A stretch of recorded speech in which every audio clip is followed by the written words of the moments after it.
Assalamualaikum Bang Hendrajit. Waalaikumsalam Bang Iksan. Ya. Apa kabar? Sehat Bang Hendrajit pagi ini ya? Alhamdulillah. Nah, ini nampaknya dunia pers ini tak sedang sehat-sehat saja. Diawali dengan omnibus, nampaknya berbagai undang-undang ini lagi digarap untuk Ya. dirubah.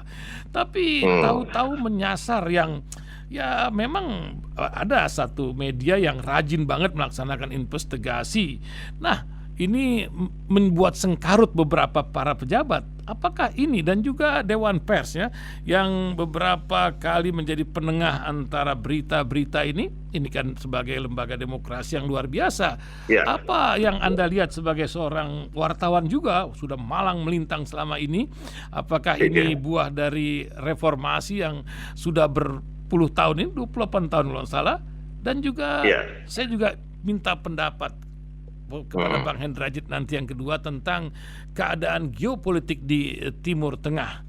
Akankah terjadi sebuah perubahan besar setelah Eropa dan Amerika, bahkan negara-negara Islam malah menang-menang baik gitu, tapi negara-negara luar biasa ini menyebabkan pengakuan terhadap Palestina. Apa yang akan terjadi? Pergolakan setelah Iran pula menjadi sorotan dengan musibahnya kemarin.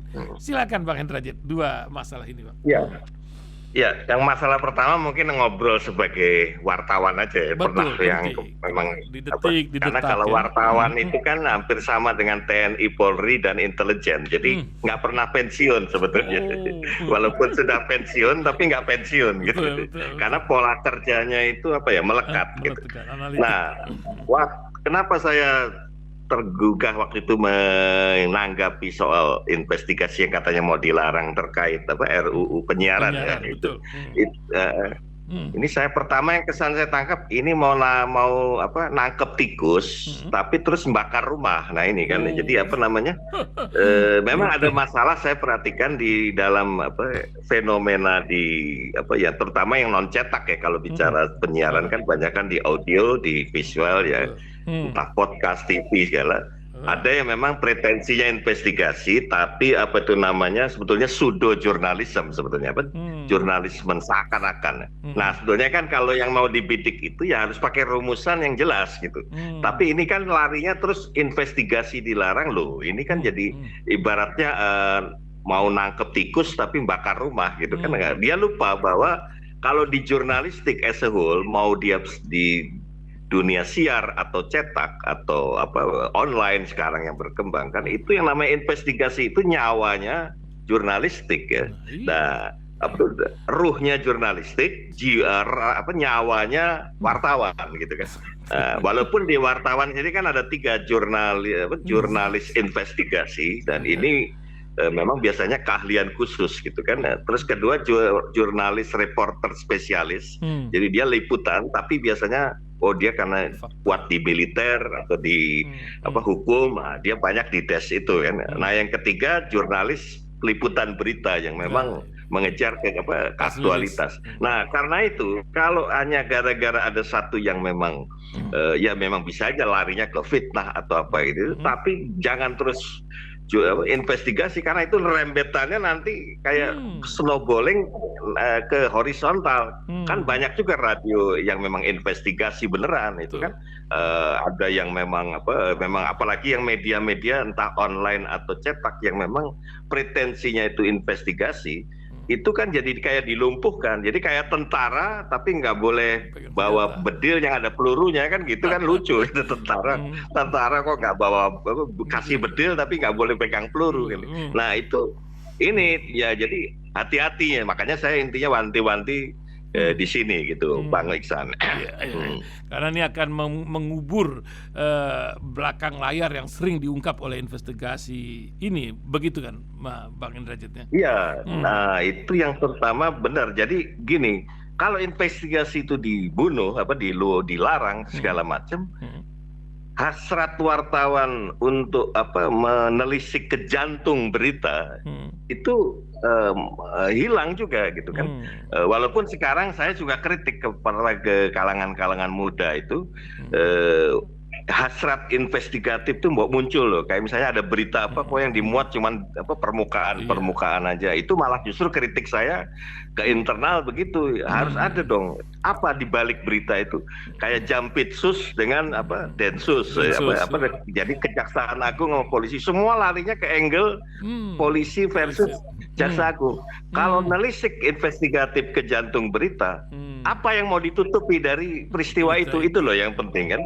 Ini kan larinya malah TNI, Polri, Jaksa Agung, polisi. Nah, jadi malah lari yang diharapkan orang terfokus ke yang memang diharapkan ke sana. Nah, media malah kayak kegiring ke situ. Nah, ini karena memang ada di internal media sendiri hasrat dari ini nggak bisa disalahin ke reporternya. Reporternya mungkin ada hasrat ini, tapi terus dibentahkan oleh editor, oleh udahlah ini konspirasi lah ini. Akhirnya mati langkah. Dia lupa bahwa dulu waktu Nixon runtuh itu kan Washington Post kerjaan 2 orang wartawan muda umur 26 sampai Bob Woodward itu kalau nggak salah 27, si Carl Bernstein itu siapa namanya itu 1 tahun lebih muda, 26 tahun. Nah itu yang hasrat awalnya itu kan Carl Bernstein mungkin konspiratif awalnya. Ini ada di pengadilan liputan hukum kok nyebut-nyebut CIA. Ini pasti nanti larinya bukan soal pencurian biasa ke soal apa bobolan apa markas Demokrat, tapi ini kaitannya nanti ke Gedung Putih. Memang itu deduktif ya. Tapi itu kemudian mendorong Washington Post memerintahkan ya udah dalami. Nah, kalau si Bob Woodward wataknya kan induktif. Jadi jangan buru-buru, cari faktanya dulu. Ya benar, dua-duanya kerjasama akhirnya kan. Tapi akhirnya terbongkar memang ini ada suatu bukan. Jadi yang pencurian itu akhirnya mengungkap adanya penyadapan di kantor Demokrat untuk strategi pihak Nixon untuk melumpuhkan pesaing dari Demokrat. Nah, akhirnya skandal kan, udah dia mundur akhirnya kan. Artinya dengan fakta yang tak terbantah, artinya apa? Investigasi kan itu. Jadi apa namanya? Nah, hal-hal seperti itu yang justru harus dihidupkan, bukannya malah dihilangkan gitu dalam.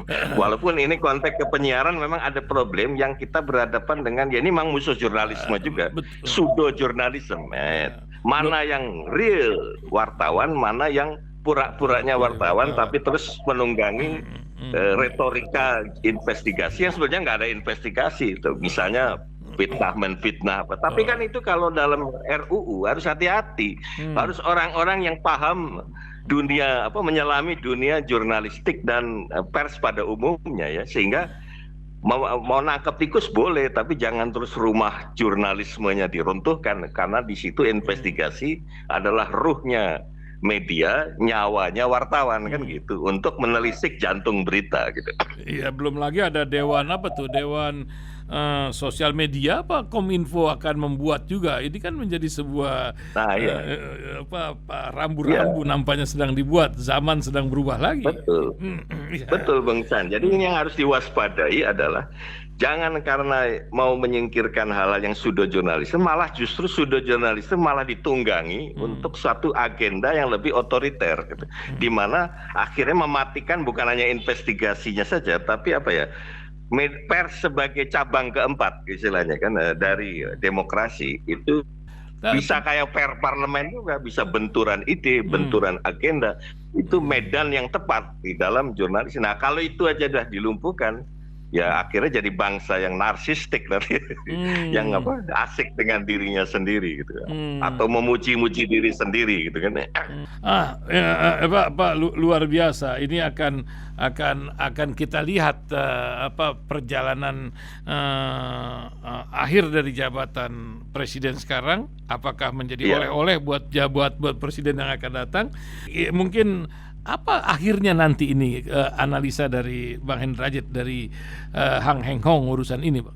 Iya, ini kan menariknya, ini produk ya kan namanya RUU ya, itu kan pabriknya DPR ya. Kebetulan ini RUU level nasional, jadi memang melibatkan kalau DPR bukan hanya komisi hukum, tapi juga menyangkut ke konfigurasi parpol-parpol yang sebetulnya ini kan produk dari 2019 ya kan, artinya pemilu 2019. Tapi menariknya konfigurasi ini juga sekaligus untuk dilihat mana dari konfigurasi ini yang nanti mendukung dan tidak, padahal ini sudah merupakan cikal bakal dari konfigurasi baru produk 2024 2029 kan gitu. Ini nih yang memang jadi ini jadi kayak bom waktu. Kalau memang nanti akhirnya ketok palunya adalah mendukung tanpa kejelasan klarifikasi yang seperti yang saya gambarkan tadi yang mengkhawatirkan itu kan sama aja bom waktu buat justru konfigurasi baru 2024 2029, dan itu juga jadi masalah yang membebani nanti pemerintahan Prabowo Gibran yang memang sudah definitif pemerintahan terpilih ya kan. Nah, ini akan jadi masalah yang menjadi coreng yang sebetulnya inilah satu gambaran dari situasi yang memang sistem pemilu yang seperti itu ya seperti ini. Ini satu sisi ini produk dari konfigurasi lama.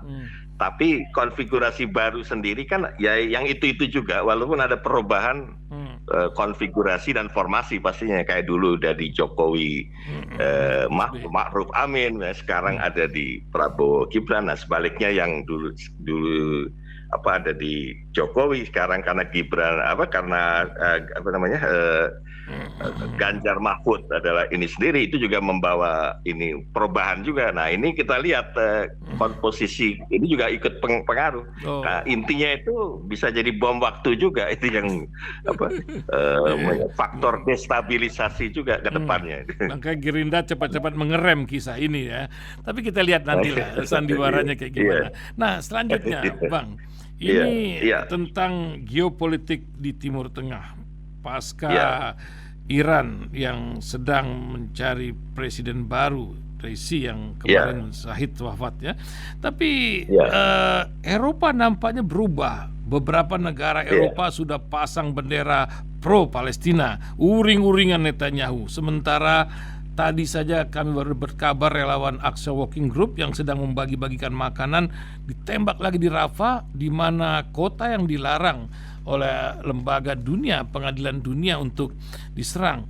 Apakah sedemikian kuat Israel di atas hukum dunia ini? Nah, ini kan menjadi presiden apa yang terjadi, dan kok Mesir, Saudi dan lain-lain negeri-negeri Timur Tengah, terutama negeri Islam di sekitarnya, diam-diam saja atau sedang berdoa bagian dari ikhtiar terakhir kepedulian ini. Silakan Bang Derajat, perubahan ini. Ya, ini menarik sebetulnya setelah makin segencarnya serangan ke Gaza oleh Israel pasca Oktober itu yang tepat pasca 7 Oktober ya, yang kemudian menjadi hujatan dunia internasional, dan apalagi setelah Iran serangan itu terus ada kejadian helikopter presiden jatuh yang akhirnya Presiden Raisi juga wafat di situ. Nah, ada yang menarik yang sebenarnya kurang terlalu jeli dilihat. Ada satu cara pandang dan wacana baru di dalam gerakan solidaritas bagi rakyat Palestina ini yang sebenarnya lebih progresif daripada yang sedang berkembang dalam acuan lama. Misalnya saja selalu konteksnya kan penyelesaian damai antara Israel Arab Palestina atau antara Israel dengan negara-negara Islam khususnya dalam konteks ini Palestina. Sekarang ini di Barat sendiri, di kalangan-kalangan akademisi, LSM, aktivis-aktivis gerakan itu ada wacana jangan lagi sekarang dilihat sekedar akses pelanggaran HAM-nya saja atau aksi genosida terhadap Gaza atau tepi barat ya, tapi juga mulai bagaimana kalau pakai skim dekolonisasi Israel. Nah itu jadi seluruh daerah wilayah yang diduduki oleh Israel di Palestina itu harus kembali gitu. Jadi skemanya itu adalah dekolonisasi. Kedua, katanya ini kan kalau kita jangan ngelihat soal kebijakan Israelnya saja ya, soal genosida, soal perampasan daerah-daerah pemukiman dengan dirampas ke pihak Israel dan sebagainya, atau pelanggaran HAM berat ya, the gross violation of human rights, misalnya seperti yang dalam kerangka ICC itu. Nah itu juga katanya itu kan harus dilihat di balik itu apa. Nah di balik itu kan berarti Zionisme sebagai gerakan ideologi kolonisasi pemukiman dan perampasan wilayah. Nah jadi mau nggak mau yang disentuh kolonialismenya dan Zionismenya itu sendiri. Nah Kalau itu ditangkap, maka kita berhadapan bukan dengan soal Israel Yahudi, tapi dengan skema kolonialisme yang memakai apartheid ala Afrika Selatan atau rasisme sebagai alatnya gitu. Jadi itu yang harus jadi sebagai musuh itu jelas gambaran ininya. Jadi bukan sekedar violation-nya atau korban ini, ya itu pasti karena itu kan konsekuensi logisnya, tapi sering tidak disentuh dimensi ideologisnya sehingga akhirnya tidak pernah menyentuh elit-elit penentu kebijakannya juga baik di Israel maupun di Barat gitu. Nah, cilakanya memang ada di kait parlemen Eropa dan sebagainya menghalang-halangi. Tapi ini cara ini. Jadi tapi elemen masyarakat ini lama-lama seperti banyak mentor-mentor kelas berat ya, seperti siapa namanya? Baru nyambung lagi, Bang. Ya. Lanjut lagi, Bang. Baru nyambung tadi 2 menit terputus, 1 menit lah. Ya, oke. Tadi menghubungkan. Jadi ya itu. Jadi karena nggak disentuh aspek ideologisnya itu, jadi tidak menggoyang urat saraf baik yang Eropa Barat dan Amerika yang mendukung secara total Israel maupun menyentuh kalangan-kalangan yang menyadarkan hal itu di Israel sendiri gitu. Nah, ini yang sebenarnya seiring dengan fenomena maraknya di Amerika, dari kampus, dari elemen masyarakat civil society segala itu dengan kerangka pikir seperti itu. Jadi arahnya ini malah sebetulnya kalau konsekuensi logisnya ya, itu bukan lagi sekedar bagaimana dua negara, bisa jadi harus satu negara. Jadi Palestina secara utuh yang dulu tidak adil pembagiannya, yang justru mayoritas dapat saupil yang sementara penduduknya sedikit, dan itu pun hanya mengandalkan diaspora Yahudi di Eropa ya untuk masuk Israel, malah dapat luas yang hampir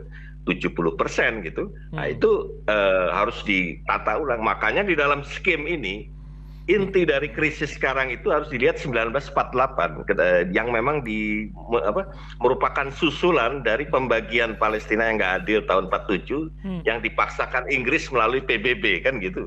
Nah itu yang harus digugat. Nah, dengan implikasi 48 ketika Israel diproklamir itu muncullah pembasmian. Jadi sebenarnya genosida itu sudah dimulai 48, walaupun dalam arti tidak mesti harus pembunuhan fisik ya, ngusir, bisa disingkirkan dari daerah ini untuk pemukiman baru dan sebagainya, itu ya kayak penggusuran apalah itu ya, itu yang harus jadikan titik tolak gitu kan. Nah, maka dari itu boikot, devastasi dan sanksi yang BDS ya, yang sekarang juga marak di Malaysia dan sebagainya, itu langkah taktis yang memang tepat, cuman bukan dalam arti sekedar boikot produk aja, tapi bagaimana mengkaji ulang setiap negara yang setuju, simpati dengan Palestina, misalnya meninjau ulang investasi dari perusahaan-perusahaan yang mana Israel memang beroperasi di negara-negara itu ya, atau sebaliknya yang ada di daerah-daerah negara lain gitu kan. Nah itu yang harus ini. Nah sanksi udah jelas yang lebih strategis dong. Ya, memang sayangnya kebanyakan hanya berkutat atau boikot ini terus Starbucks karena misalnya ini gitu ya, itu memang nggak pengaruh. Tapi kalau yang di BDS dalam arti yang substansial, korporasi-korporasi yang jadi basis kapitalisme Israel atau kelompok ini ya, yang memang mendukung Zionisme, penjajahan Israel di Timur Tengah, yang sebenarnya alat Barat ini, nah, itu yang bisa digoyang gitu untuk langkah taktis gitu. Nah ini yang saya kira dibalik ini yang menarik untuk dilihat Bang Ihsan, bahwa ini bukan sekedar marak Barat yang tadinya diam-diam aja gitu. Nah yang menarik memang di kalangan Timur Tengah yang Bung Ihsan tadi bilang sendiri, kok malah menang-menang wae. Nah itu karena gamang nih kayaknya, karena mereka masih pakai pola ortodoksi lama yang dua negara terus nah sementara mereka diam-diam dengan misalnya Arab Saudi sama Israel ini juga ada hubungan-hubungan itu, jadi saling jaga. Nah yang kayak gini itu agak mereka satu sisi harus dukung apalagi negara Islam, tapi kok skemanya nggak nggak srek ini. Nah ini tapi ini menarik. Mustahil itu dua negara menurut geopolitik kenyataan yang sekarang begitu. Yang negara gimana maksudnya? Maksudnya dua negara dalam satu yang katanya sebagian dukung. Itu kan kesannya jadi yang menurut paham yang wacana baru ya. Itu kan sama aja, udah nggak usah pikirin yang dulu, kita lihat ke depan aja. Tapi siap apa yang kita punya milik kita sekarang bukan lagi milik you, gue bagi deh berapa kayak gitu kan. Nah itu kan jadi apa?